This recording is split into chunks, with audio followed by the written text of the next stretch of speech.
Welcome to our channel, Math and Science Learning, fun learning anywhere and anytime.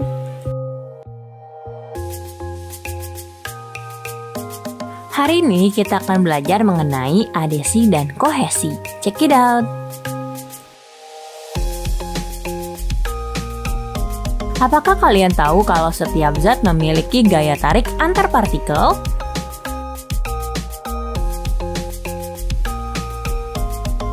Ya, betul sekali. Setiap partikel memiliki gaya tarik. Gaya tarik antara partikel tersebut dapat dibagi menjadi dua, yaitu yang pertama, gaya adesi, yang kedua, gaya kohesi.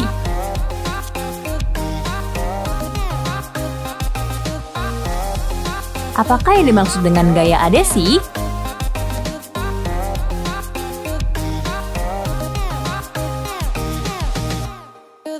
Adesi adalah gaya tarik-menarik yang terjadi antara partikel-partikel yang tidak sejenis.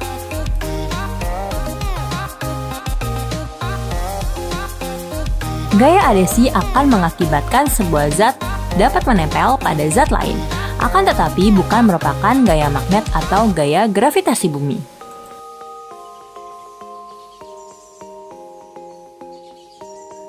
Bagaimana contoh dari gaya adesi dalam keseharian?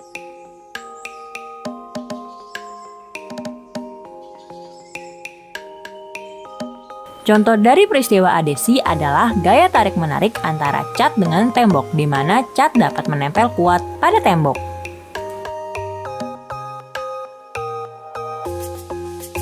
Hal ini disebabkan karena gaya tarik antara partikel cat dengan tembok atau partikel tidak sejenis lebih besar daripada gaya tarik antar partikel cat dengan cat atau partikel sejenis atau partikel tembok dengan tembok atau partikel sejenis.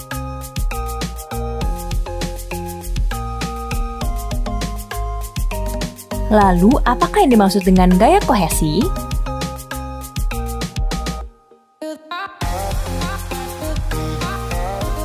Kohesi adalah gaya tarik-menarik antara partikel-partikel yang sejenis. Berbeda dengan gaya adesi, maka gaya kohesi akan mengakibatkan sebuah zat tidak dapat menempel pada zat yang lain.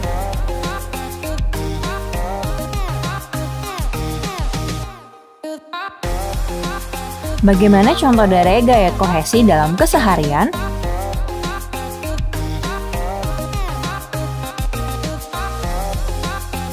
Contoh gaya kohesi adalah gaya tarik-menarik antara air dengan daun talas.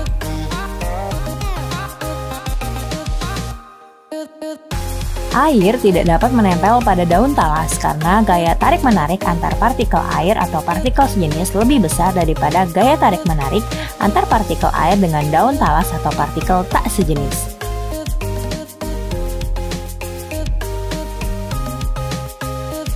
Mari kita perhatikan contoh soal adesi dan kohesi berikut ini. Check it out!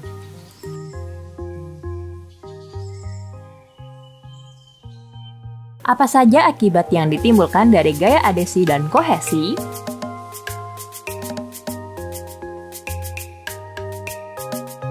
Gaya adesi dan kohesi dapat menyebabkan 1. Meniskus cekung dan cembung, 2. Tegangan permukaan, 3. Kapilaritas.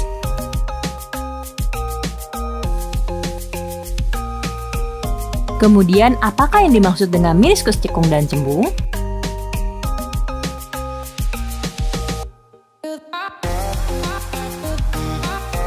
Meniskus cekung terjadi ketika gaya adesi lebih kuat daripada gaya kohesi. Contoh peristiwa meniskus cekung adalah raksa di dalam pipa kapiler.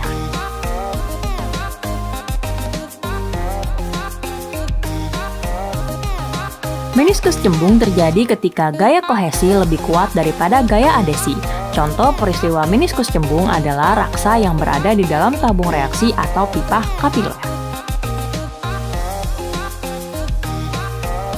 Lalu, apa yang dimaksud dengan tegangan permukaan?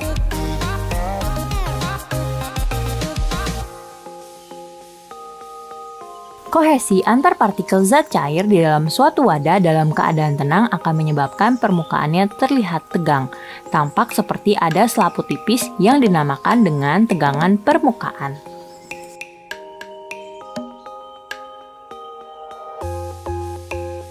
Beberapa serangga dapat bergerak di atas air tanpa tenggelam sedikit pun juga karena pengaruh tegangan permukaan zat cair. Tegangan permukaan zat cair hanya bekerja pada benda-benda yang memiliki massa jenis kecil atau mempunyai luas penampang yang besar.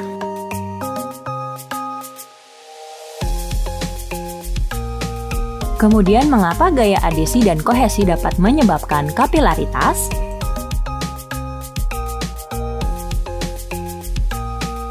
Kapilaritas adalah peristiwa naik atau turunnya zat cair di dalam pipa kapiler atau pipa yang diameternya sangat kecil. Gejala ini disebabkan adanya gaya adhesi atau kohesi antara zat cair dengan dinding celah itu.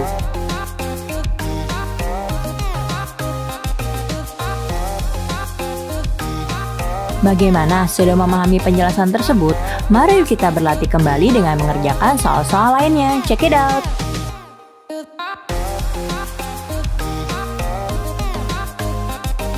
Perhatikan gambar berikut ini.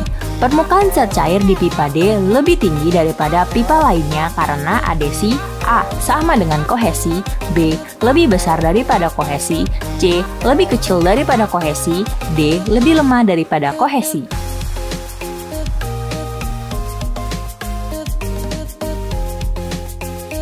Sudahkah kalian mendapatkan jawabannya? Yuk cek jawaban kalian, check it out! Pada gambar tersebut dapat kita lihat bahwa bentuk permukaan zat cair dalam pipa itu adalah meniskus cekung. Meniskus cekung terjadi karena gaya tarik-menarik antar partikel zat cair dengan dinding pipa lebih besar daripada gaya tarik antar partikel zat cair. Dengan demikian dapat kita simpulkan bahwa gaya adhesi pada gambar tersebut lebih besar daripada gaya kohesinya, sehingga pilihan jawaban yang tepat ialah B.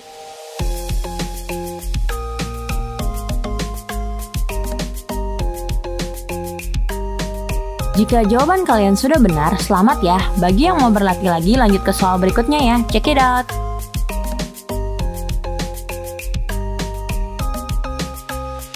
Empat jenis zat cair dimasukkan ke dalam gelas kaca seperti gambar di bawah ini. Dari keempat zat cair tersebut yang memiliki kohesi paling besar adalah A. Gelas 1, B. Gelas 2, C. Gelas 3, D. Gelas 4.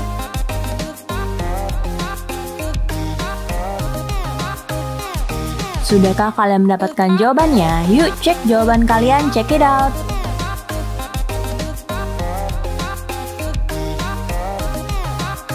Jika gaya kohesi zat cair lebih besar atau lebih dominan dari gaya adhesi, maka permukaan zat cair adalah meniskus cembung. Dari keempat zat cair tersebut yang permukaannya meniskus cembung adalah gelas 2 dan gelas 4.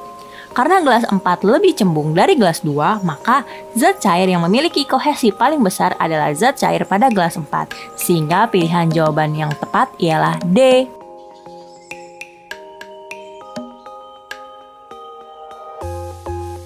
Oke, selamat ya bagi kalian yang sudah mempelajari gaya adhesi dan kohesi. Congratulations!